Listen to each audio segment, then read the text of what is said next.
네, 우리 다 함께 묵상 기도 드리심으로 하나님께 예배를 드리겠습니다. 기도하시겠습니다.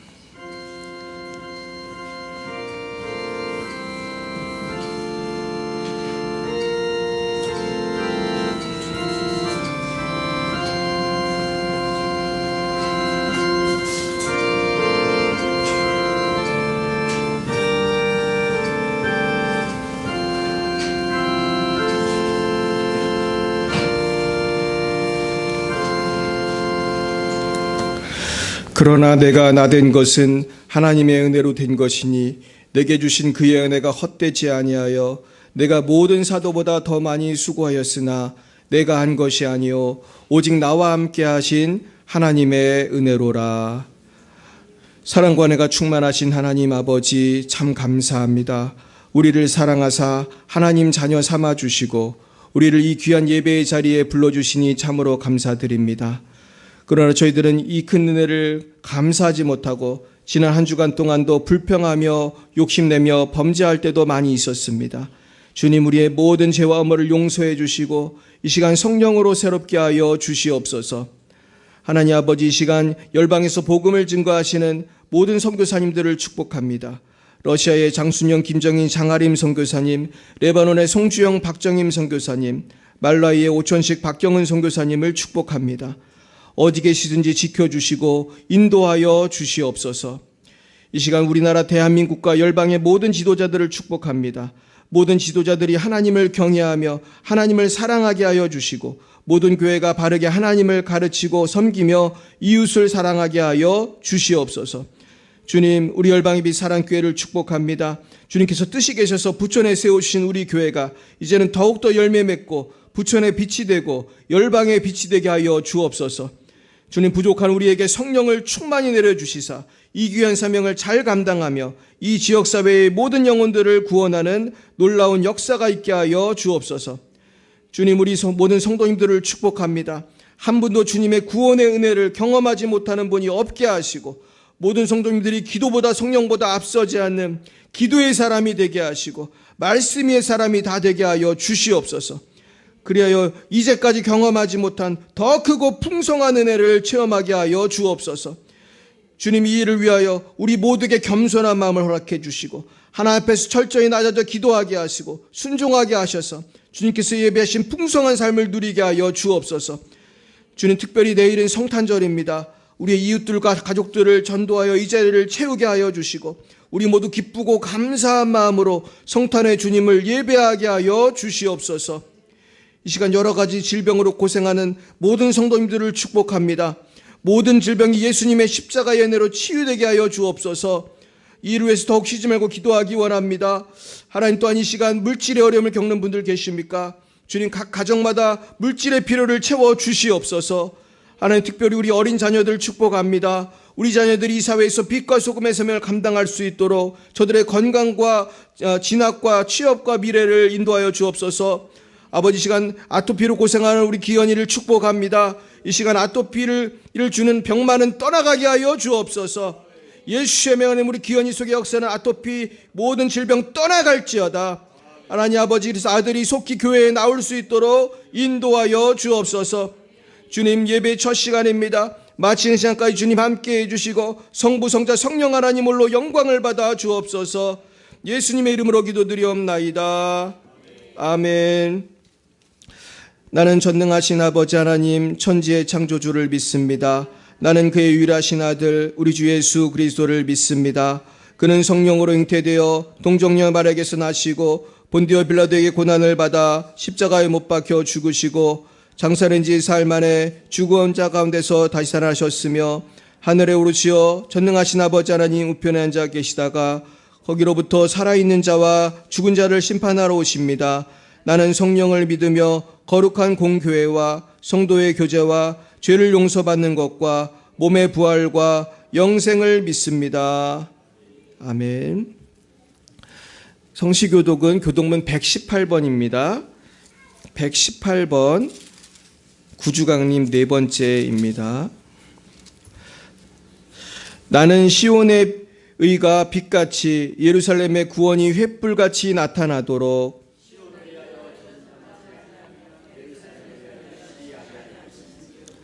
이방 나라들이 내 공의를 뭇 왕이 다 내 영광을 볼 것이요 너는 또 여호와의 손에 아름다운 관 네 하나님의 손에 왕관이 될 것이라.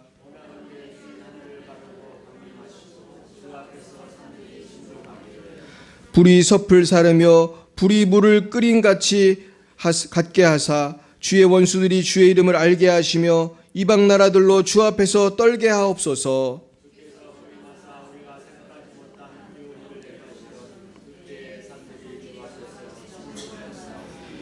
주 외에는 자기를 앙망하는 자를 위하여 이런 일을 행한 신을 옛부터 들은 자도 없고 귀로 들은 자도 없고 눈으로 본 자도 없었나이다.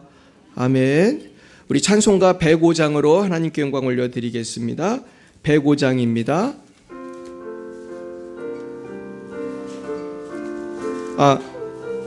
105장 맞습니다. 네.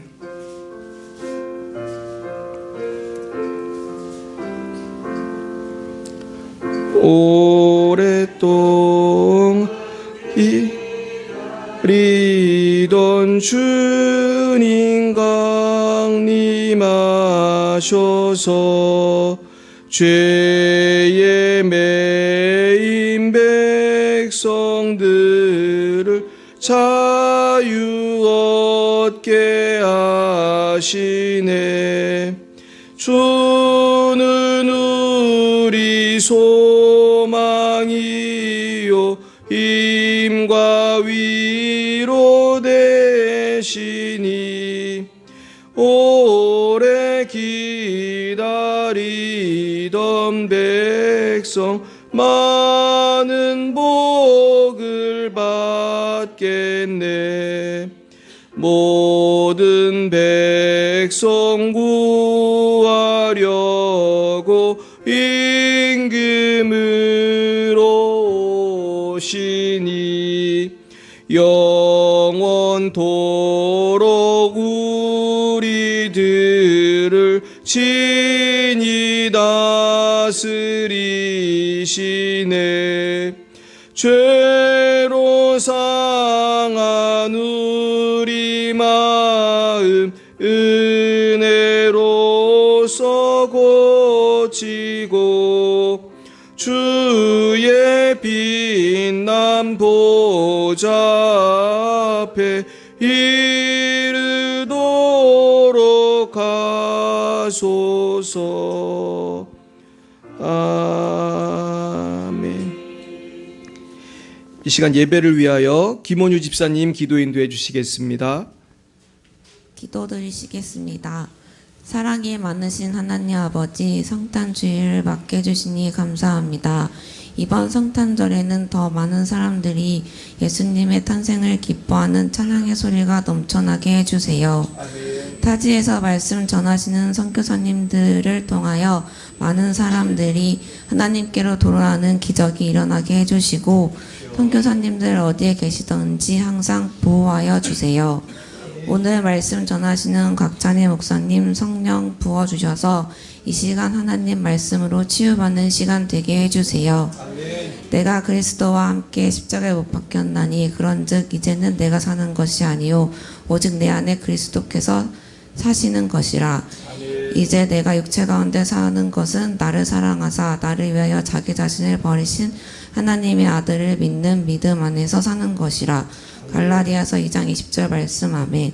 죽기 위해 이 땅에 오신 예수님, 저희를 위해 모든 것을 주신 예수님, 그 엄청난 사랑 잊지 않고 다시 오시는 날까지 살아가기 원합니다.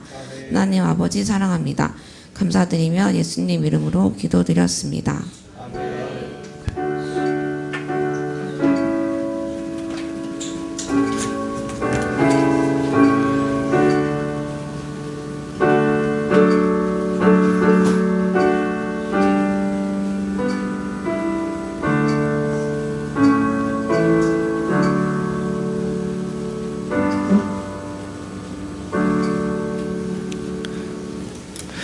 예, 감사합니다. 오늘 하나님께서 우리에게 주신 말씀은 신약성경 고린도전서 15장 10절과 구약 여호수아입니다. 먼저 고린도전서 말씀을 같이 보겠습니다.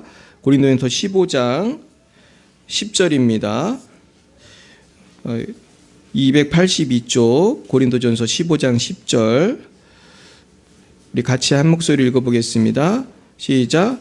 그러나 내가 나된 것은 하나님의 은혜로 된 것이니 내게 주신 그의 은혜가 헛되지 아니하여 내가 모든 사도보다 더 많이 수고하였으나 내가 한 것이 아니요 오직 나와 함께 하신 하나님의 은혜로라. 우리 한 번만 다시 한번 읽어보겠습니다. 시작. 그러나 내가 나된 것은 하나님의 은혜로 된 것이니 내게 주신 그의 은혜가 헛되지 아니하여 내가 모든 사도보다 더 많이 수고하였으나 내가 한 것이 아니요 오직 나와 함께 하신 하나님의 은혜로라. 아멘. 네, 이제 구약으로 가겠습니다. 구약 여호수아서 우리 구약 여호수아서 7장으로 가겠습니다. 오늘 여호수아 7장이 조금 길은데 우리 여호수아 7장을 한번 다 읽어보도록 하겠습니다. 328쪽입니다. 여호수아 7장 제가 1절부터 우리 교독하실 때 제가 1절을 먼저 읽겠습니다. 이스라엘 자손들이 온전히 바친 물건으로 말미암아 범죄하였으니 이는 유다 지파 세라의 증손 삽디의 손자 갈미 아들 아간이 온전히 바친 물건을 가졌음이라. 여호와께서 이스라엘 자손들에게 진노하시니라.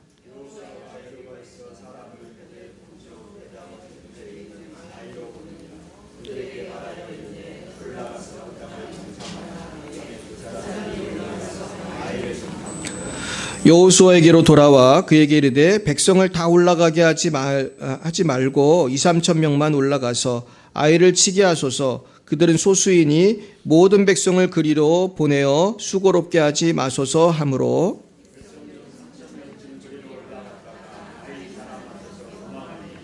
아이 사람이 그들을 36명쯤 쳐 죽이고 성문 앞에서부터 스바림까지 쫓아가 내려가는 비탈에서 쳤으므로 백성의 마음이 녹아 물같이 된지라.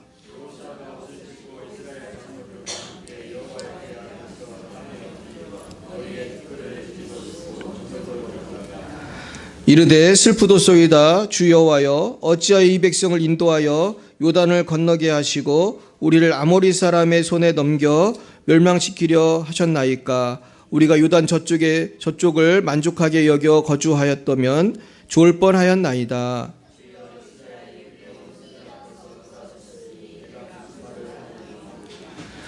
가나안 사람과 이 땅의 모든 사람들이 듣고 우리를 둘러싸고 우리 이름을 세상에서 끊으리니 주의 크신 이름을 위하여 어떻게 하시려 하나이까 하니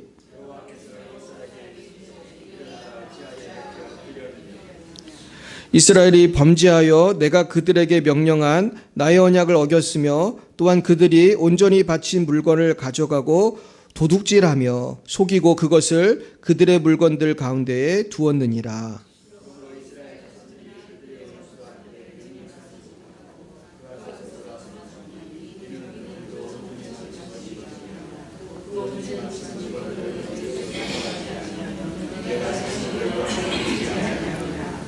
너는 일어나서 백성을 거룩하게 하여 이르기를 너희는 내일을 위하여 스스로 거룩하게 하라. 이스라엘의 하나님 여호와의 말씀에 이스라엘아 너희 가운데 온전히 바친 물건이 있나니 너희가 그 온전히 바친 물건을 너희 가운데에서 제하기까지는 내 원수들 앞에 능히 맞서지 못하리라.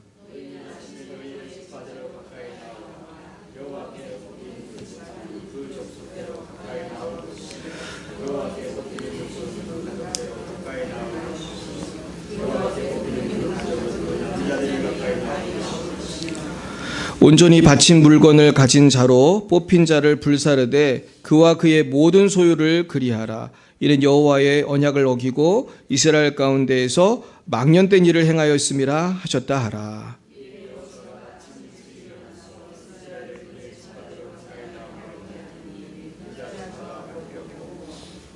유다 족속을 가까이 나오게 하였더니 세라 족속이 뽑혔고 세라 족속의 각 남자를 가까이 나오게 하였더니 삽디가 뽑혔고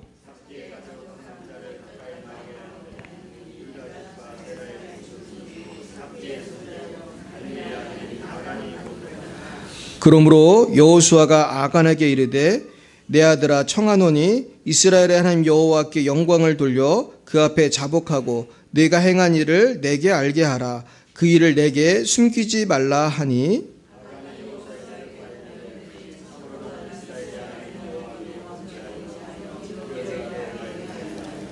내가 노력한 물건 중에 신할산에 아름다운 외투 한 벌과 은 200세겔과 그 무게가 50세겔 되는 금덩이 하나를 보고 탐내어 가졌나이다. 보소서 이제 그 물건들을 내 장막 가운데 땅속에 감추었는데 은은 그 밑에 있나이다 하더라.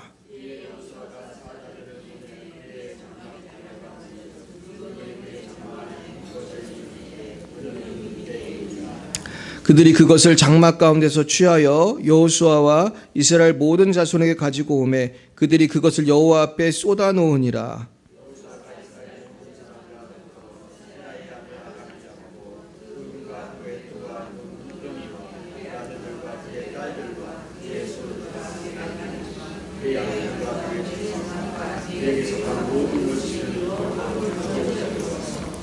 여호수아가 이르되 네가 어찌하여 우리를 괴롭게 하였느냐 여호와께서 오늘 너를 괴롭게 하시리라 하니 온 이스라엘이 그를 돌로 치고 물건들도 돌로 치고 불사르고 돌무더기를 크게 쌓았더니 오늘까지 있더라. 여호와께서 그의 맹렬한 진노를 그치시니 그러므로 그곳 이름을 오늘까지 아골골짝이라 부르더라. 아멘.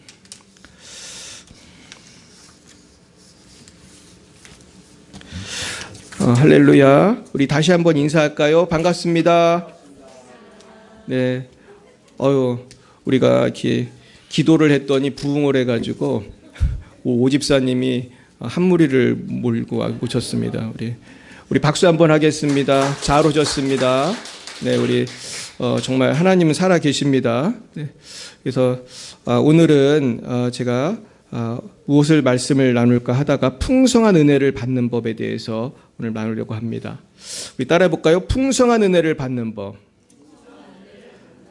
여러분 풍성한 은혜를 받기 원하세요? 예, 참 은혜가 참 귀하죠. 그래서 사실 처음엔 제목을 은혜라고 했었어요. 은혜라고 했었는데 은혜라는 제목으로 설교도 많이 했고 은혜라고 하면 좀 막연하잖아요. 오늘은 구체적으로 어떻게 하면 은혜를 풍성하게 받을 것인지 생각해 봤으면 좋겠어요. 우리가 만약에 누가 돈을 준다고 하면 돈을 얼마만 된다고 그럴 것 같으세요? 그냥 1,000만 원만 줘 그러겠어요? 아니면 계속 달라고 하겠어요? 얼마면 만족할 것 같아요? 끝까지 줄 수 있을 만큼 달라고 하겠죠, 그죠? 누가 돈을 준다는데 나는 1억이면 됐다 나는 그럴 사람이 한 명도 없을 거라고 생각합니다. 아마 1억 주면 더 줄 수 있어? 더 줄 수 있어. 그럼 2억 줘. 2억 주면 뭐라고 하겠어요? 됐다고 하겠어요? 3억 줘. 그러겠지. 아파트도 사야 되는데 요새 아파트가 올랐다. 그래서 5억 줘. 이런 식으로 할 거 아니에요? 근데 문제는 우리 하나님 앞에 그렇게 그 돈에 대한 그 사모함처럼 주여 은혜를 주시옵소서. 은혜를 주시옵소서. 우리가 그렇게 기도한 적이 있나 한번 생각해 봤으면 좋겠어요. 저도 이렇게 설교를 하지만은 내가 정말 하나님 앞에서 그렇게 가난한 마음으로 주여 은혜를 주시 않으면 살 수 없습니다. 이렇게 기도한 것이 참 손에 꼽히는 것 같아요. 정말로. 물론 그렇게 기도한 적도 있었지만 많은 경우 우리는 그 돈에 대한 사모함 대학이면 대학 아니면 취업이면 취업 우리 자녀 문제 건강 문제 여기에 대해서 우리가 열심히 기도하고 어떤 때는 금식도 하고 철야도 하는데 은혜를 주십시오. 주님 만나 주십시오. 우리 그런 갈급함을 회복해야 할 줄 믿습니다. 그래서 오늘 저는 이 사도 바울의 말씀으로 오늘 말씀을 시작하려고 합니다. 우리 같이 한번 읽어봅니다. 그러나 내가 나된 것은 하나님의 은혜로 된 것이니 내게 주신 그의 은혜가 헛되지 아니하여 내가 모든 사도보다 더 많이 수고하였으나 내가 한 것이 아니요 오직 나와 함께 하신 하나님의 은혜로라. 사도 바울은 진짜 어떤 사람은 사도 바울이 예수님보다 전도를 더 많이 했을지 모른다. 더 많이 했을 것이다. 이렇게 말하는 사람이 있을 정도로 사도 바울은 대단한 사람이에요. 사도 바울이 가는 거에 따라서 쉽게 말해서 세계 지도가 바뀌었어요. 기독교의 지도가 바뀌었어요. 그러니까 사도 바울이 유럽을 갔다는 것이 유럽을 변화시킨 거예요. 아멘이십니까? 사도 바울이 만약에 유럽을 안 가고 그때 아시아로 가가지고 뭐 만약에 조선이 아니죠. 그때는 조선 시대가 아니죠. 아주 우리나라 땅으로 왔다면 또 역사가 바뀌었을 거예요. 그만큼 놀라운 일을 했고 고생도 많이 했어요. 매도 많이 맞고 정말 죽을 뻔해서 나중엔 죽었는 줄 알고 사람들이 어떻게 했어요? 갖다 버렸는데 죽은 줄 알았던 사람이 또 일어나가지고 또 막 전도하고 그러니까 사람들이 막 쟤는 죽었는 줄 알았는데 안 죽었네. 그러면서 많은 학자들이 사도 바울이 삼층천을 보고 왔다고 하잖아요. 삼층천. 그러니까 천국을 보고 왔는데 그 은혜가 너무 크다는 거죠. 사도 바울이. 아마 그때 죽었는 줄 알고 버렸을 때 그때 잠깐 천국을 갔다 왔을 것 같다. 이렇게 말하는 학자도 있습니다. 근데 사도 바울은 그것에 대해서 내가 했다고 했어요? 하나님의 은혜라고 했어요? 하나님의 은혜요. 따라해볼까? 하나님의 은혜. 우리 한번 따라해볼까? 하나님의 은혜는 너무 큽니다. 그럼 아멘이십니까? 저도 올 한 해를 정리해 보면서 저는 이제 우리 교회 예산을 이제 정리를 하잖아요.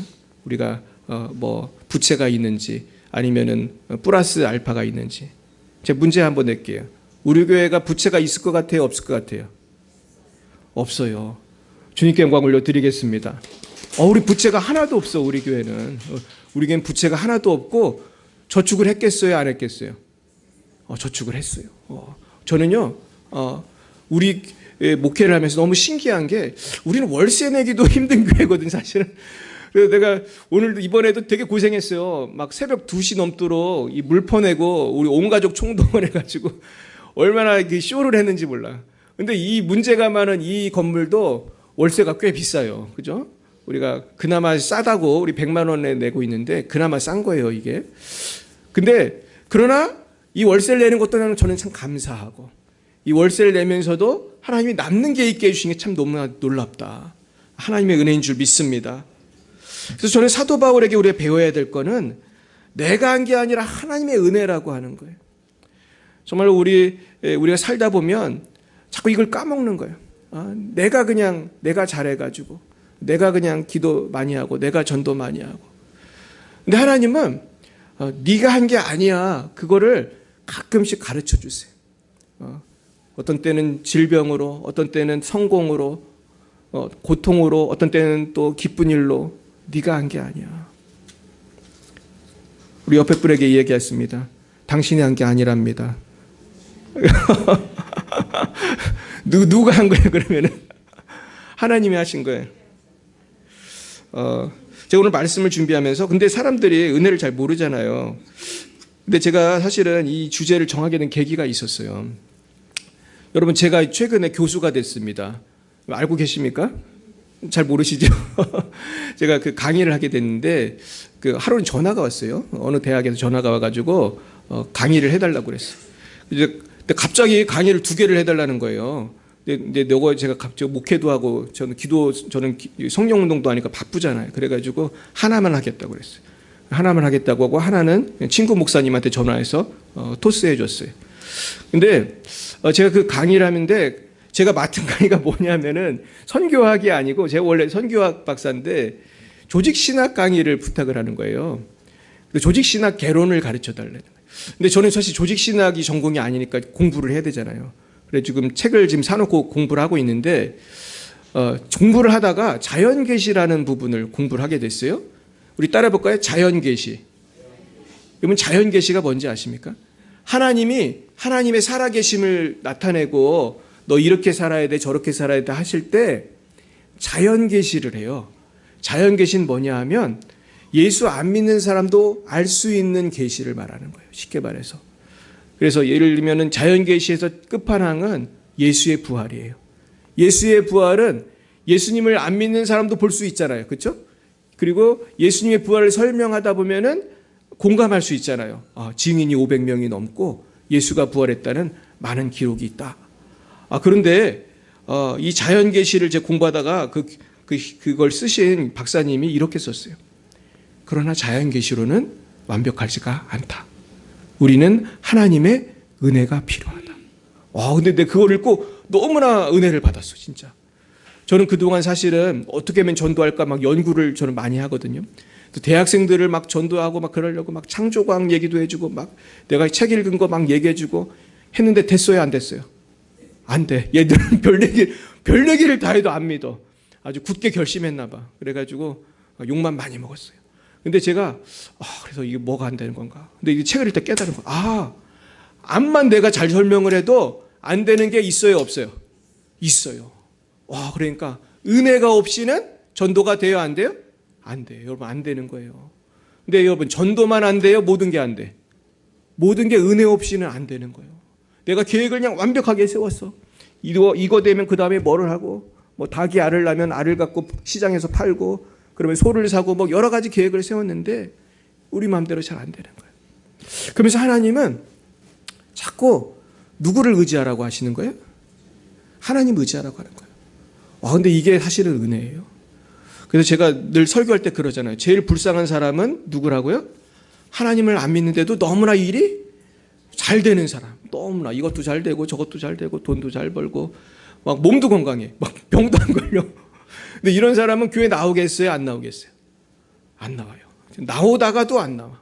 근데 이게 참 그 은혜의 신비예요. 그래서 제가 그러면 어떻게 해야지 은혜를 받을까? 한 3가지를 깨닫게 됐어요. 첫째는 믿음으로 은혜를 받는 거예요. 우리 따라 볼까요? 믿음. 믿음이 중요해요. 믿음이. 아무리 예수님이 십자가에 죽고 부활하고 막 홍해를 막 하나님이 가르고 막 우리를 막 어떻게 도와줘도 안 믿으면 소용이 있어요? 없어요? 안 믿으면 소용이 없어요. 뭐 예를 들어 제가 돈이 많아요. 그래가지고 내가 100억이 있어. 그래서 내가 내 친구가 너무 못 살아가지고 전화를 해. 친구야, 돈 필요해? 얼마 줄까? 그러니까 친구가 뻥치네. 그러고 전화를 딱 끊어. 또 전화해 또 끊어. 야, 내가 도와줄. 그런데 또 딱 끊었어. 그러면서 계속 말을 못하게 해. 안 만나줘. 그럼 도와줄 수가 있어요?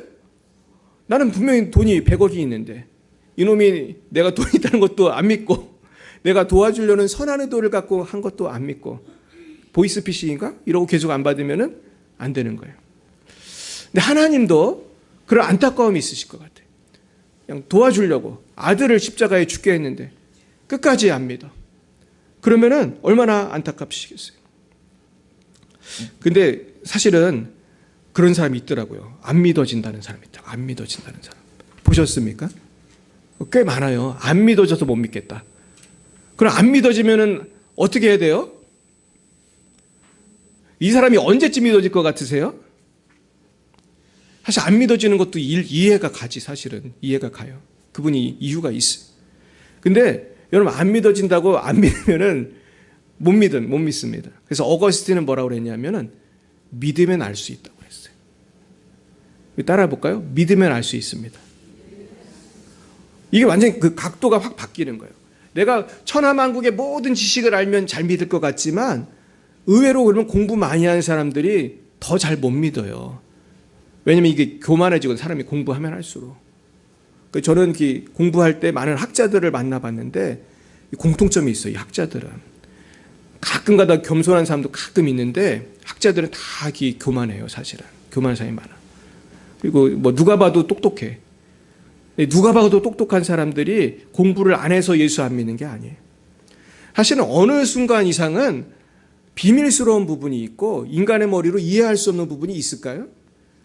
많죠. 저는 다 이해해서 목사하는 게 아니거든요. 근데 신기한 거는 예수님을 영접을 하고 하나님을 따라 살다 보면 정말로 하나님 약속한 대로 되는 거예요. 그리고 정말로 하나님의 성령이 내 안에 오셔서 내가 알지 못하는 걸 깨닫게 해주세요. 느끼게 해주세요. 경험하게 해주세요. 그래서 가끔 하나님께서는 기적도 베풀어 주시고.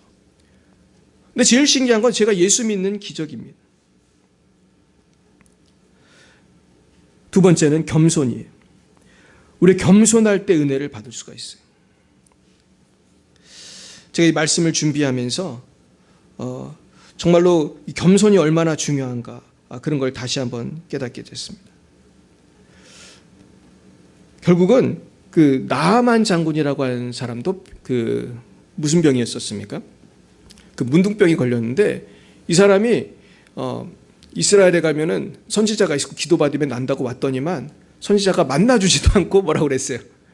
요단강에 가서 7번 목욕을 해라. 근데 어떻게 얼마나 이게 황당하고 비과학적인 얘기예요. 내가 이 요단강보다 훨씬 좋은 강이 우리나라에 있는데, 그래서 이 사람이 화가 나가지고 어떻게 했어요? 집에 갔잖아요. 집에 가려고 했더니 옆에 있는 신하들이, 그 부하들이 막 말리면서, 아, 이게 뭐 어려운 일이라고 그냥 한번 해보라고 그러면서 막 설득을 해가지고 결국은 갑옷을 입고 이 온몸에 그냥 그 피부병이 문둥병이 그냥 고름이 나고 그런데 들어갔는데, 한번 생각해 보세요. 한 번 들어갔는데 나왔더니 조금씩 낫다면 이번 기분이 되게 좋았을 텐데, 조금씩 낫어요? 아니면 7번 딱 갔다 오니까 낫어요? 7번을 채우니까 병이 난 거예요. 여러분, 이게 신앙생활이 이래서 어려운 거예요. 99번을 해도 안 돼. 어떤 때는 기도를 99번을 해도 안 되고 10년을 해도 꿈쩍도 안 해. 아이고, 성경이 이게 뻥인가? 성경 약속이 했는데 왜 안 되나? 그러니까 성경에 뭐라고 그래요? 인내를 온전히 이루라. 그래서 하나님께서는 7번을 진짜 들어가야지 낫게 해주시는 거예요. 근데 여러분, 이런 것을 끝까지 순종하려면 마음이 교만해야 돼요? 겸손해야 돼요? 겸손해야 돼요. 근데 제가 성령 사역하면서 겸손이 중요하다는 걸 많이 알았어요. 저도 사실은 공부 많이 하고 나름대로 책도 많이 읽고 그랬지만, 제가 처음에 성령 사역 얘기 들었을 때 제가 아멘하고 가겠습니다 했겠어요? 들은 척도 안 했겠어요? 들은 척도 안 했어요. 제가 우리 교회에 그 어떤 80 넘은 할머니가 왔어요. 근데 이분이 우리 교회 가보라는 거예요.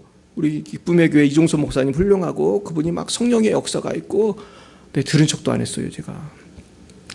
근데 이분이 문제는 포기를 안 해. 이 할머니는 우리 교회 올 때마다 똑같은 얘기를 계속 하는데 10번, 20번 계속 하는 거예요. 우리 교회 좀 가보라고. 근데 이 전도의 능력이 있었어요. 그래서 저도 그 할머니의 얘기를 듣다가 결국은 그래도 한 번은 가봐야겠다. 뭐가 있나? 그러면서 저도 가본 거예요. 갔더니 내가 그동안 경험할 수 못했던 놀라운 성령의 세계가 있는 거예요. 할렐루야.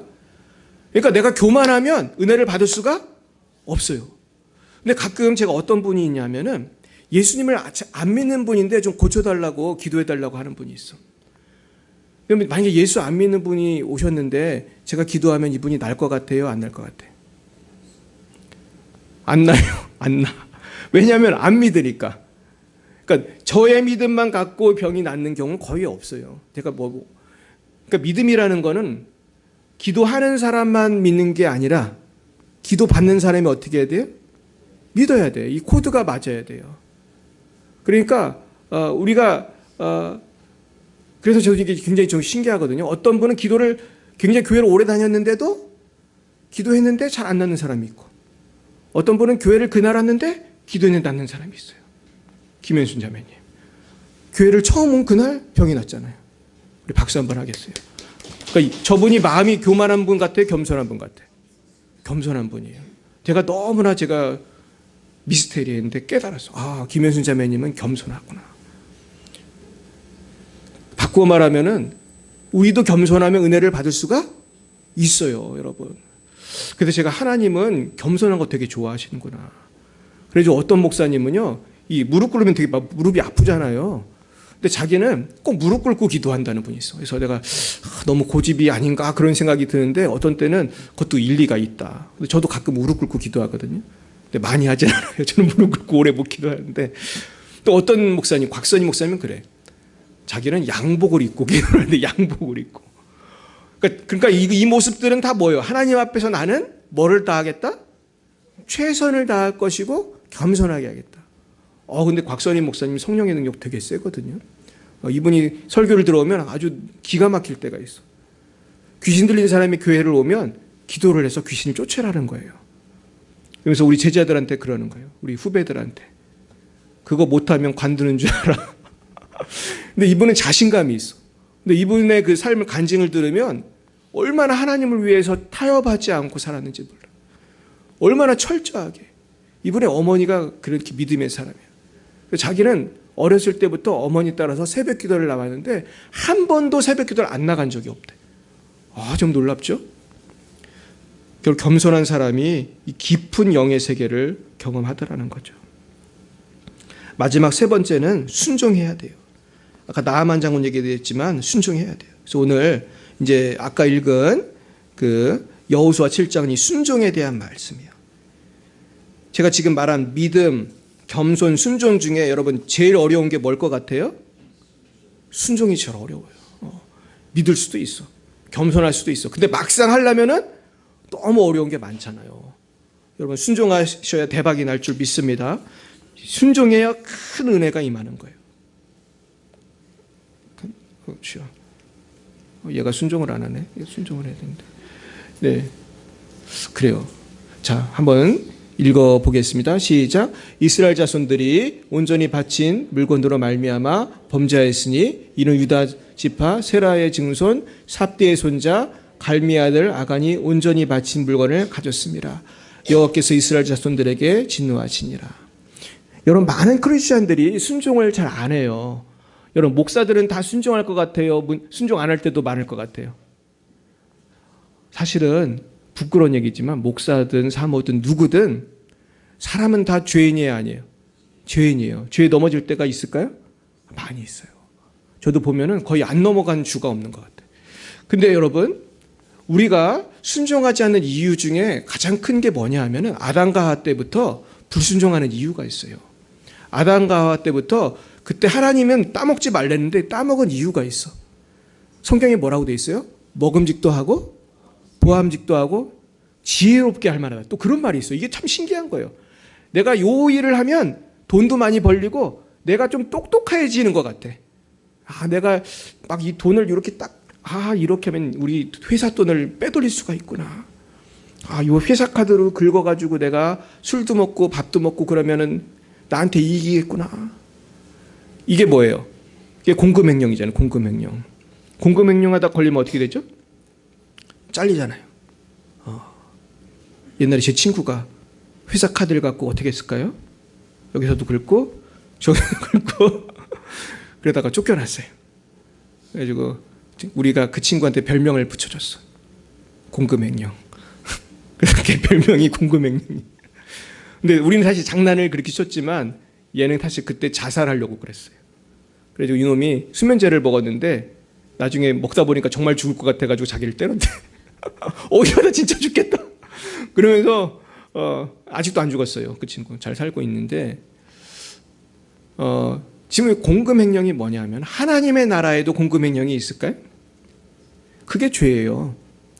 예수님 뜻대로 안 살고 뭔가 이득을 보고 싶고 재미있고 싶고 돈 벌고 싶고 하나님 뜻대로 안 살면서 뭔가 이 선악과 같은 거를 맛있게 먹고 싶고 오늘 그런 사람이 있었으니 누구예요? 아간이에요. 아간. 여리고를 정복할 때 하나님이 거기에 있는 거 손도 대지 말라고 했어요. 아무것도 갖지 마. 근데 아간의 눈에 뭐가 들어왔습니까? 멋있는 옷, 신할산 외투.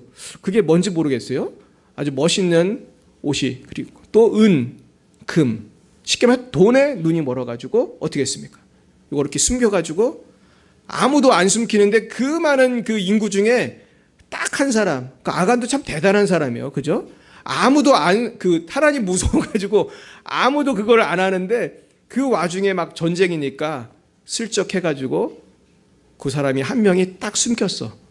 근데 이걸 누가 알았어요? 아무도 몰랐어요. 완전 범죄인데 누구 알았어요? 그러니까 하나님 나라에 완전 범죄가 있어요, 없어요? 없어요. 그럼 제가 문제 낼게요. 여기 변호사님도 계신데 우리나라 범죄 중에 검거율이 몇 %라고 생각하세요? 제가 법학개론 시간에 배운 거예요, 우리 교수님한테. 100명이 어떤 짓을 했어. 그럼 몇 명이 잡히는지 아세요? 난 모르겠는데 그 교수님이 이제 검사 출신 교수님인데 30% 잡힌대. 몰라요, 요새 바뀌었는지. 근데 그럼 70%는 안 잡히는 거잖아. 70%는. 그러니까 이 범죄가 잘 되는가 봐. 안 잡히는 사람들이 많아가지고. 근데 하나님 나라에는 몇 %가 잡혀요? 다 잡히는 거야. 하나님은 다 알아. 하나님은 다 아세요. 자, 그래가지고 이제 근데 이걸 모르잖아요. 여호수아는. 그러니까 이것도 모르고 작전을 세워가지고 정탐꾼을 보냈어요. 여호수아가 아이성을 하려고. 그래서 제가 아이성을 궁금해서 인터넷 찾아봤어. 근데 여러분 인터넷 찾으면 아이성 나오거든요. 근데 아이성이요 여리고성에서 되게 가깝더라고요. 제가 그 화면을 보니까 여리고성에서 아이성이 보여요. 그러니까 아이성에서 여기서 보여요. 그러니까 제가 볼 때 여기서 한 소사동 아니면은 시흥 뭐 그 정도 멀어봤자 여기서 한 시흥 정도 가까워요. 그래서 정탐꾼을 보낸 거예요. 그리고서는 사람도 많이 보낼 필요가 없다. 사람들이 뭐랬어요? 2, 3천 명만 올라가자. 그랬더니 3천 명쯤 데리고 올라갔어요. 그래서 어떻게 됐습니까? 그랬더니 졌어요. 그래가지고 너무나 조그만 성에 가가지고 졌을 뿐만 아니라 사람들이 많이 죽었어요. 30몇 명이 죽었어. 근데 여러분 여리고성에서 몇 명이 죽었죠? 아무도 안 죽었어요. 그냥 뭐 화살 한 번 쏜 거 없이 그냥 이겼는데 아이성에서는 졌어요. 그래가지고 나중에 그것을 알고 싶어가지고 했더니 하나님이 알려 주셨어요. 그러면서 온전히 바친 물건을 가지고 가고 도둑질하고 속이고 그것을 그들의 물건 가운데 두었다. 여러분 저는 이겁니다. 우리가 왜 은혜를 못 받냐 하면 하나님 몰래 속이고 숨겨놓은 것들이 있기 때문이에요. 내가 하나님 말고도 내 나름대로의 삶의 방법이 있고 라이프 스타일이 있는 거예요. 이런 삶이 은혜를 받을 수가 없어요. 내 맘대로 살아도 잘 되더라 이런 거예요. 그러니까 온전히 바친 물건을 너희 중에서 멸하지 아니하면 내가 다시는 너희와 함께 있지 아니하리라. 여러분 이 말이 얼마나 무서운 말씀인지 압니까? 너희들이 예수 믿는다고 한 거는 너희들의 삶을 누구에게 바친 거죠? 하나님께 바친 건데 조금 바친 거예요? 온전히 바친 거예요? 온전히 바친 거예요. 그러니까 세례식이 그거잖아요. 내가 죽었다가 살았다. 이제는 누구를 위해 살겠다는 거예요? 아까 우리 온유 집사님이 너무나 은혜로운 기도를 해주셨는데 이제는 내가 사는 게 아니라 예수님이 사는 거다. 그렇게 사시길 축복합니다. 우리 온유 집사님 박수 한번 하겠어요. 우리 온유 집사님이 점점 기도를 잘하잖아요. 그래서 우리가 이제 내가 사는 게 아니에요.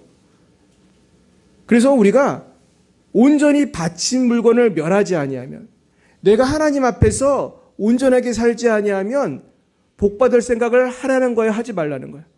하지 말라는 거예요. 야, 하나님은 다 알고 있어. 하나님은 다 알고 계셔. 어림도 없어. 그러는 거예요. 그랬더니 이건 무슨 말씀이냐면 그 다음 장이에요. 이제 아간이 죽고 나서 여호수아가 아이성을 정복할 때는 어떻게 했냐면은 하나님의 말씀을 듣고 나아갔어요. 그래가지고 잠깐만요. 지금 뭐가 잘못됐지? 이렇게 했구나. 이렇게 해가지고 이제 아간이 잡혔어요. 아간이 잡히고 하나님께서 제비를 뽑아서 잡히게 했어요. 근데 이때도 보면은 아간이 참 어리석은 게 처음에 유다 지파가 뽑혔죠. 그 다음에 세라 족속이 뽑혔죠. 그 다음에 세라 족속의 남자들 나오라고 해서 또 삽디의 가족이 뽑혔죠. 그러면 삽디의 자손 갈미 아들 아간이 뽑혔죠. 여기 보면은 제비 뽑기를 몇 번이나 한 것 같아요? 대충 봐도 한 4-5번 했잖아요. 근데 아간의 어리석은 점은 뭐라고 생각하십니까? 하나님이 어떻게 보면 경고를 하시는 거잖아요. 나는 알고 있다. 알고 있다. 너 이제 죽었다. 이렇게 경고를 하는데 회개를 했어요, 안 했어요? 끝까지 안 해. 나중에는 언제까지 안 했어요? 자기가 뽑혔잖아요. 아간이 뽑혔더라. 18절에.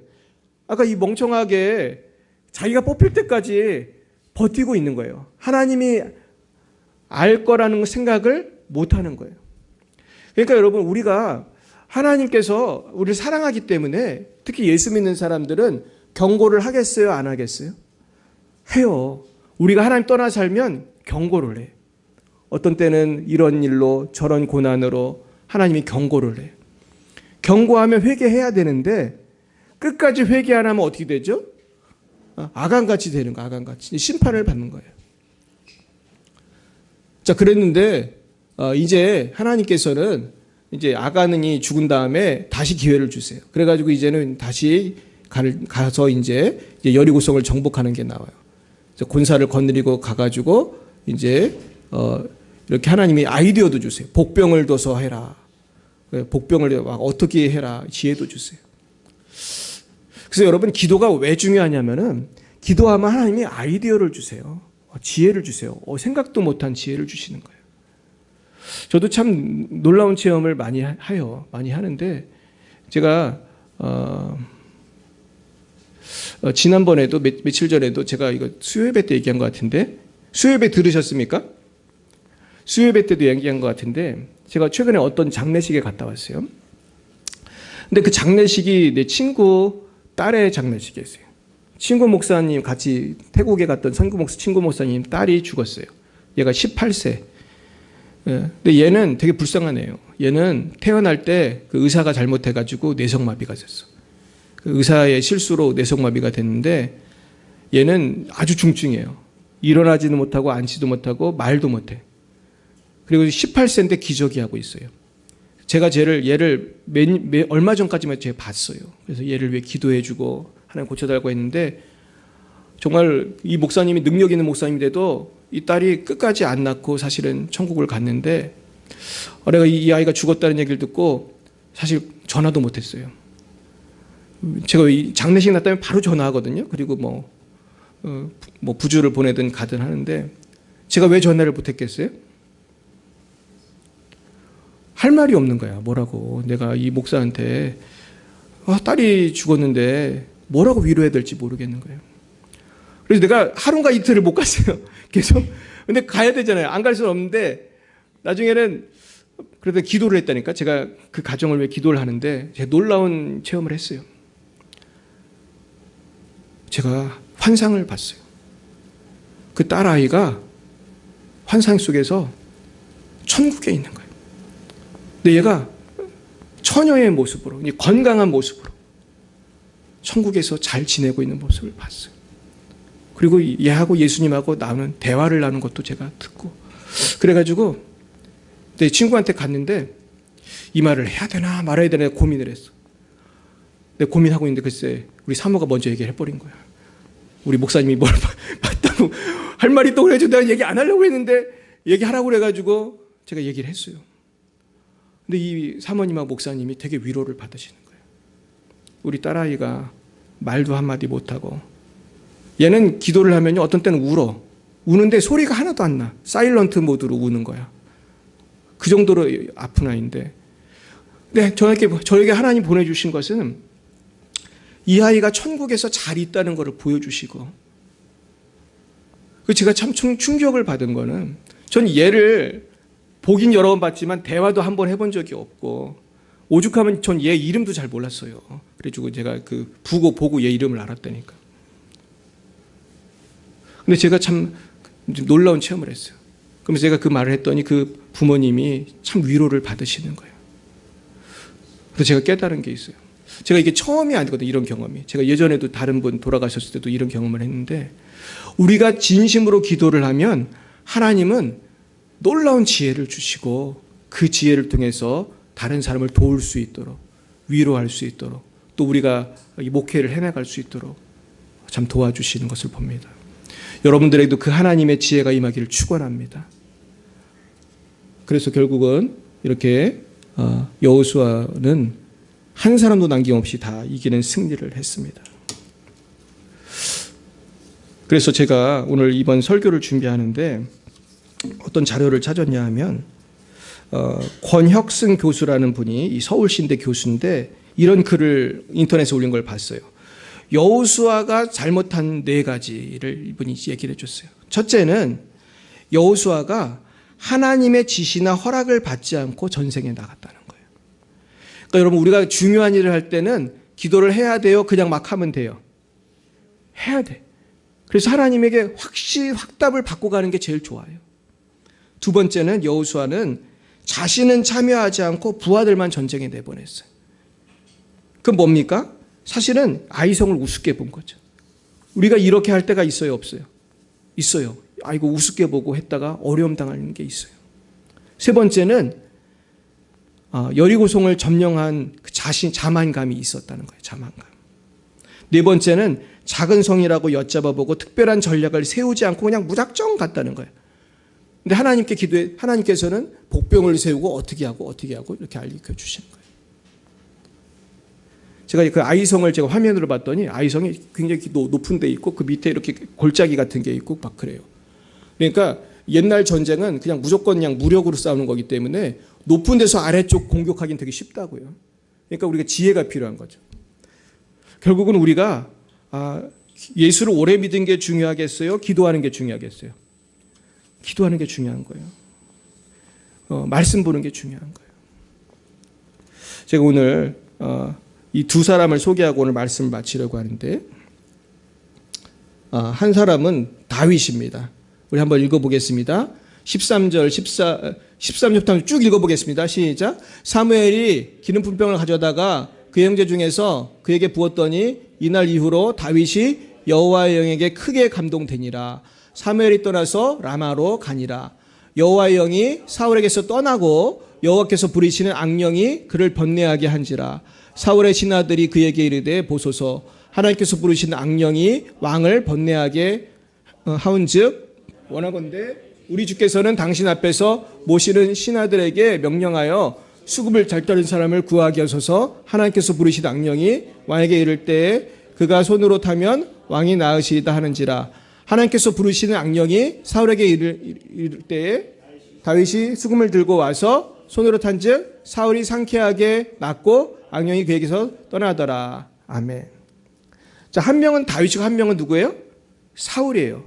근데 재미있는 거는 13절과 14절이 대꾸를 이루면서 사무엘이 기름 품병을 가져다가 다윗에게 부었는데 여호와의 영이 크게 감동됐다는 거예요. 이게 어노인팅이거든요. 기름 부음. 옛날에는 정말 기름을 부었어요. 근데 제 질문할게요. 이때 기름을 부을 때 기름만 부어진 거예요? 성령이 부어진 거예요? 성령이 부어진 거예요. 그러니까 제가 안수기도를 하는 거는 괜히 폼 잡는 거예요? 아니면 정말로 성령이 임하라고 하는 거예요? 임하라고 하는 거예요. 성령이 정말 임했나요? 임하죠. 그러니까 역사가 나타나는 거지. 뭐 제가 손에 임한다고 내 손이 뭐 특별한 게 하나도 없는데.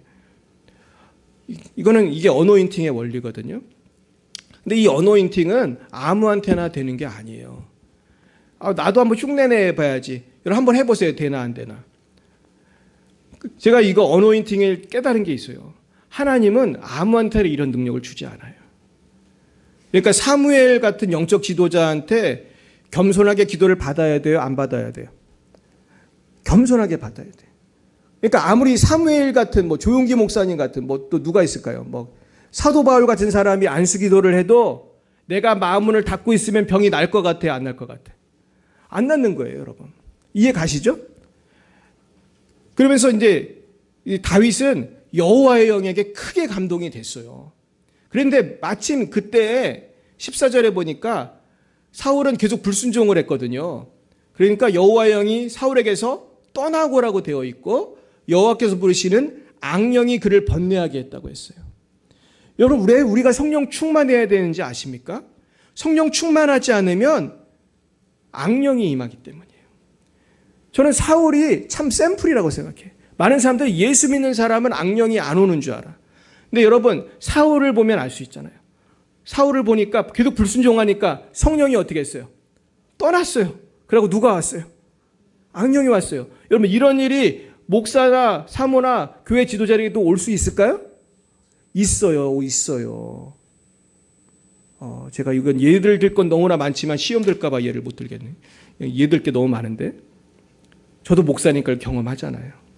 마귀가 여러분 목사들을 얼마나 유혹하는지 몰라요. 얘들이 왜 이러나. 내가 어떤 때 그런 생각을 할 때가 있어. 이유는 뻔하죠. 저만 넘어뜨리면 우리 교회가 없어질 수도 있고 저 시험 들면 다 그냥 딴 데 가버리면 그래서 마귀가 그냥 얼마나 역사하는지 몰라. 그러니까 저를 위해 기도해 주시기 바랍니다. 기도를 해 주셔야 돼요. 이게 너무너무 중요한 거예요. 그리고 서로를 기도해 줘야 돼요. 우리 자녀를 위해서, 남편을 위해서, 교회를 위해서, 회사를 위해서 기도해 줘야 돼요. 그랬더니 어떤 일이 생겼냐면은 악령이 든 이 사울왕을 누가 와서 고쳐줍니까? 다윗이 와서 고쳐줘요. 근데 이거 다윗이 고친 거예요? 다윗 안에 있는 성령이 고친 거예요? 성령이 고친 거예요. 그러니까 하나님의 도구가 되려면은 내가 겸손하게 기도하면서 어노인팅을 받아야 되는 거예요. 예전에 김동호 목사님이라는 분이 그런 얘기를 했어요. 이분은 그 성령 사역하는 분이 아니에요. 잘 모르시죠? 김동호 목사님 굉장히 큰 교회 목사님인데 이분이 하루는 어떤 설교를 했냐면 나는 성령 사역을 하는 사람도 아니고 이런 거 별로 체험도 없다는 거예요. 이분은 그냥 설교만 되게 잘해요. 그리고 되게 똑똑하고 또 담대하고 그래서 교회가 막 부흥하죠. 설교는 되게 잘하는데 이분은 저처럼 막 기도하고 귀신 나가고 그런 사람이 아니에요. 근데 이분이 뭐라고 설교를 했냐면 나는 내가 병에 걸리면 나는 그런 걸 할 줄 모르지만 그런 은사가 있는 분에게 가서 기도를 받겠습니다. 이렇게 겸손하게 얘기하셨어요. 근데 의외로 많은 목사님들이요, 제가 만나보면 제가 성령 사역이 참 좋습니다, 저도 체험했습니다 간증을 하면 들은 척도 안 해요. 그래서 이상한 눈으로 보는 거야. 곽창희 목사 이상하다고. 집사님들도 그래요. 혹시 여러분 중에 계십니까? 혹시 저 곽창희 목사 이상한 소리 한다고? 여러분, 우리가요 하나님의 역사를 인정을 해야 돼. 할렐루야. 겸손해야 돼. 내가 이걸 체험을 못했어도 하나님이 하시는 것이라면 가서 은혜를 받아야 되는 거예요. 이번에도 우리가 다니엘 캠프를 하는데 큰 은혜가 있을 줄 믿습니다.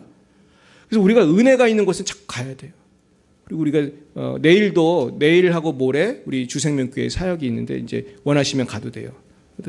저도 모레 그 교회 가서 설교를 하는데 우리가 이런 걸 사모함으로 가야 돼요. 이거다. 자, 그랬는데 17장에 사무엘상 70장에 누가 나타나냐면 읽어보겠습니다. 시작. 또 여호와의 구원하심이 칼과 창에 있지 아니함을 마음에 알게 하리라. 전쟁은 여호와께 속한 것인즉 그가 너희를 우리 손에 넘기시리라. 블레셋 사람이 일어나 다윗에게로 마주 가까이 올 때에 다윗이 블레셋 사람을 향하여 빨리 달리며 손을 주머니에 넣어 돌을 가지고 물매로 던져 블레셋 사람이 이마를 치매 돌이 그의 이마에 박히니 땅에 엎드러지니라. 아멘. 이게 무슨 사건이에요? 다윗이 골리앗을 이긴 장면이에요. 근데 저는 옛날에 이 부분을 읽을 때마다 제가 이 부분을 성령과 연관해 생각을 잘 못했어요. 근데 이번에 제가 설교를 주면서 하나님이 지혜를 주셔가지고 16장에 보니까 성령이 임하니까 17장에서 골리앗을 이긴 거예요. 그러니까 여러분, 다윗이 골리앗을 이긴 것입니까? 하나님이 이기신 겁니까? 하나님이 이기는 거예요. 아무리 다윗이라도 키가 3m나 되는 그 거인한테 가가지고 덤벼라 이럴 수 있겠습니까? 게임이 안 되잖아요. 그리고 다윗이 했는데 머리에 이렇게 박혔다는 거는 이건 기적이 아닐 수가 없는 거죠. 근데 제가 하루는 사진을 하나 봤는데 다윗과 골리앗의 그 싸움이 있는 그 동네에서 유적이 발견이 됐는데 큰 거인의 두개골이 발견이 됐어요. 근데 그 머리에 뭐가 있었어요? 구멍이 있고 돌이 박혀 있는 거예요. 이게 누구 것 같아요? 저는 이게 골리앗일지도 모른다 생각해요. 과학자들은 이거 계산이 되잖아요. 이 머리 사이즈를 보면 몸 크기가 나오는데 이 사람 보통 사람이 아니라는 거예요. 제 기억에 돌이 있었는지 없었는지 잘 모르겠는데 하여튼 이 구멍이 있었던 것 같기도 하고 볼이 있었던 것 같기도 하고 하여튼 그래가지고 있는 거예요. 그래서 제가 오늘 말씀을 준비하면서 이제 은혜에 대한 말씀인데 여러분, 은혜를 받는다는 것이 결국은 우리의 삶 속에서 나타나야 되는데 그러려면 결국은 우리 실천적인 면에서 성령의 충만을 받아야 되는 거예요. 성령이 임하시면 나도 다윗처럼 골리앗을 이긴 것처럼 마귀를 이길 수 있고 문제를 해결할 수 있고 병을 이길 수 있고 우리 자녀를 구원할 수 있을 줄 믿습니다. 오늘 결국 그것을 위해서 오늘 3가지 배웠습니다. 첫째로 믿어야 되고 겸손해야 되고 순종해야 할 줄로 믿습니다. 이렇게 믿음으로 나아갈 때 하나님께서 저와 여러분에게 놀라운 승리를 주실 줄로 믿습니다. 함께 기도하겠습니다.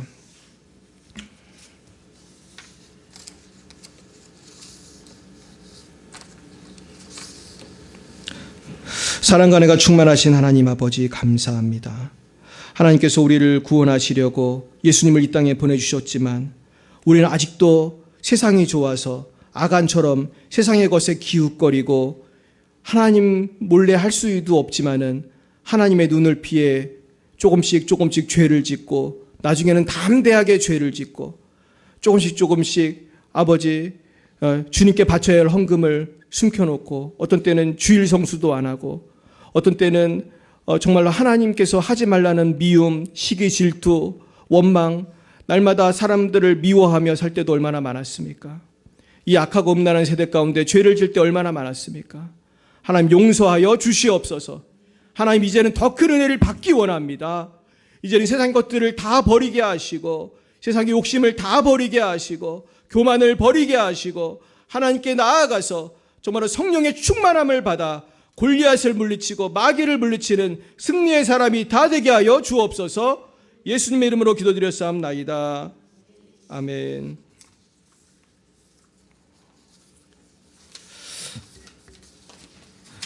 제가 이번에 정말 하나님께 너무 감사하는 것은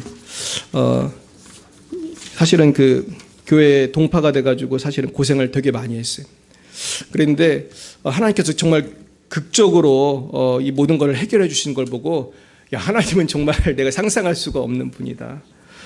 그래서 정말로 우리 하나님께서 우리가 상상한 것보다 더 크게 역사하시는 것을 바라보면서 날마다 믿음으로 나아가시기를 축원드립니다. 우리 347장 같이 찬양하겠습니다.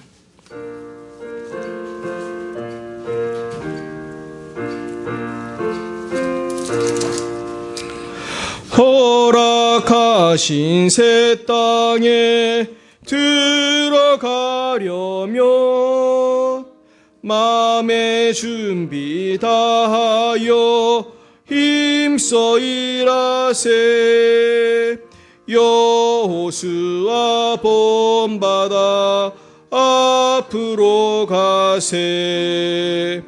우리 거할 처소는 주님 품일세.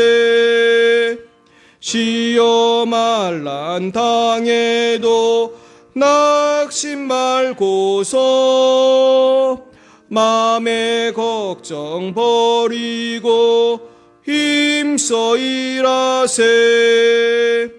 여호수아 본받아 앞으로 가세.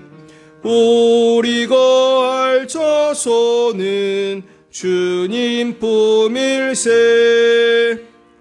앞서 가신 예수님 바라보면서 모두 마음을 아파요 힘써 일하세.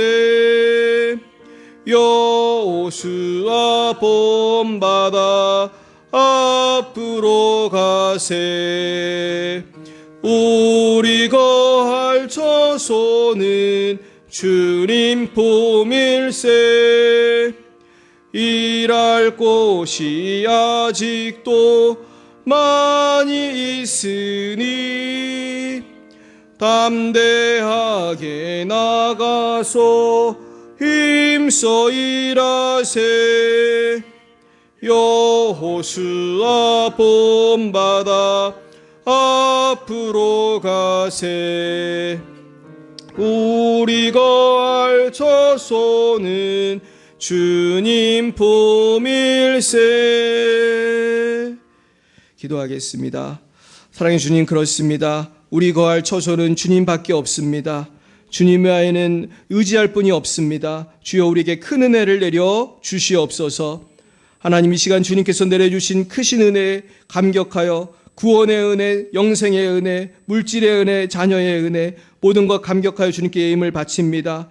아버지 예임을 쓰이는 곳마다 아버지 영광이 나타나게 하시고 우리 성도님들 물질적으로 어려움 당하지 않도록 놀라운 복을 내려 주옵소서.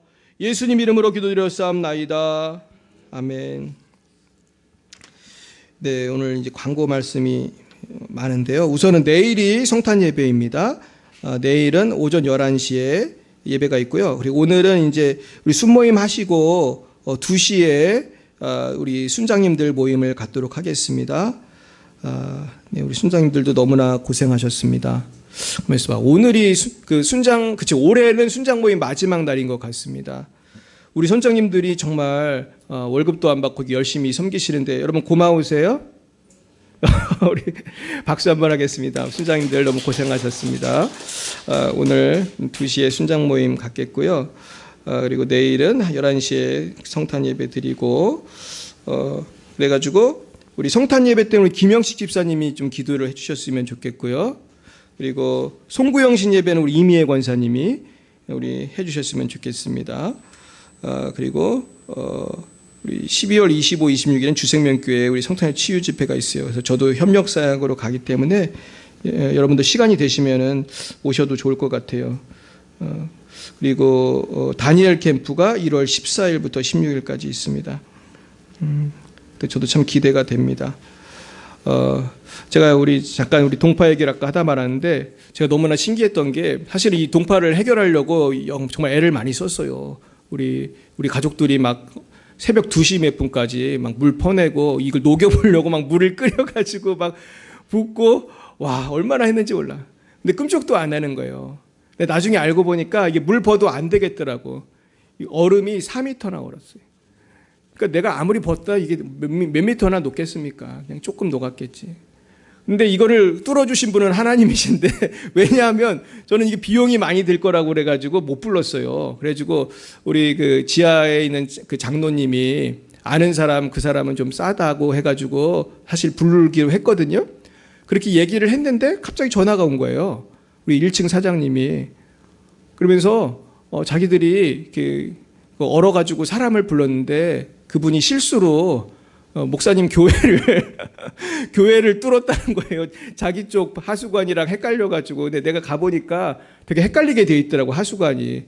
여러 개가 있는데 그 1층 그 식당을 향해 있는 게 그 식당 게 아니고 우리 교회 거였던 거예요. 그래서 이분이 열심히 3시간이나 뚫었대, 3시간이나. 얼마나 고생을 했겠어요. 근데 막상 자기 거는 봤더니 5분에 다 뚫었다는 거예요. 그래가지고 나도 미안해서 그러면 우리가 반반씩 하자고 했더니 또 이분이 또 교회 다니는 분이거든요. 그러니까 그냥 나한테 조금만 저분 사례를 하셨으면 좋겠다. 고생했으니까. 그래서 사례를 했어요. 그런데 그래서 참 하나님이 하시는 거는 우리가 하는 거랑 수준이 다르구나. 그냥 근본적으로 해결이 돼가지고 사용할 수 있게 됐어요. 여러분 감사하죠? 네, 우리 주님께 영광 돌리겠습니다. 너무나 감사하고 어떻게 보면 뭐 모르겠어요. 큰 교회에서 이런 얘기 되면 뭐 30만 원 갖고 그래 그럴 수 있는데 우리한테는 큰 돈이에요. 우리한테 30만 원은 큰 돈이에요. 나는 하나님 살아계심을 느껴서 난 감사한 거예요. 할렐루야. 하나님이 우리 열방예비 사랑교회를 특별히 사랑하시고 여러분들을 특별히 사랑하시는 줄 믿습니다. 그 은혜를 날마다 체험하기를 축복합니다. 네, 우리 옆에 분에게 인사하겠습니다. 뭐라고 인사할까요? 하나님의 은혜로 삽시다. 네, 하나님의 은혜로 사시기 바랍니다. 네, 다 일어나셔서 우리 은혜 찬양하겠습니다. 오늘.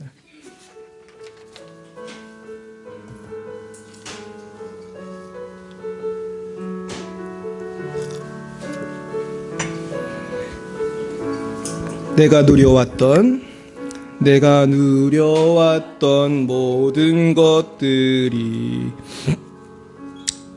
내가 지나왔던 모든 시간이 내가 걸어왔던 모든 순간이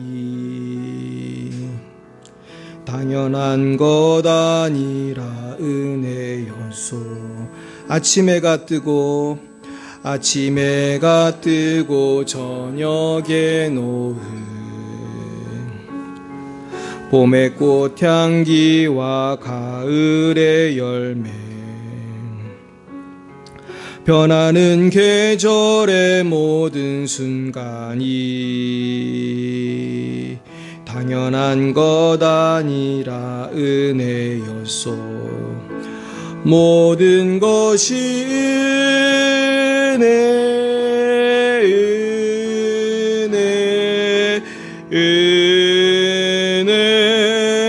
한없는 은혜 내 삶에 당연한 것 하나도 없었던 것을 모든 것이 은혜였소. 내가 이 땅에 태어나 사는 것 어린아이 시절과 지금까지 숨을 쉬며 살며 꿈을 꾸는 삶 당연한 것 아니라 은혜였소. 내가 하나님의 자녀로 살며 오늘 찬양하고 예배하는 삶 복음을 전할 수 있는 축복이 당연한 것 아니라 은혜였소. 모든 것이 은혜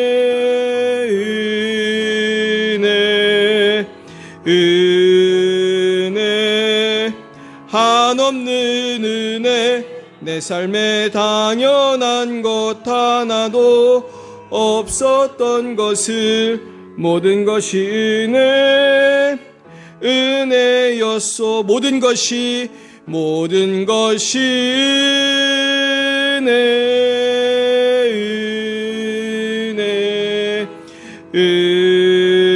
은혜 한없는 은혜 나 삶에 당연한 것 하나도 없었던 것을 모든 것이 은혜였소. 여호와는 내게 복을 주시고 너를 지키시기를 원하며 여호와는 그의 얼굴을 내게 비추사 은혜 베푸시기를 원하며 여호와는 그 얼굴을 내게로 향하여 드사 평강 주시기를 원하노라. 지금은 살아계신 주 예수 그리스도의 구속의 은혜와 하나님 아버지의 놀라우신 사랑하심과 성령의 교통하심이 날마다 하나님께서 주실 풍성한 은혜를 사모하며 그 은혜를 받기로 결단하고 기도하기로 다짐하는 사랑하는 주제자들 머리 위에와 저들의 가정과 자녀와 배우자와 일터 위에 이제와 영원무토록 함께 하시기를 간절히 축원하옵나이다.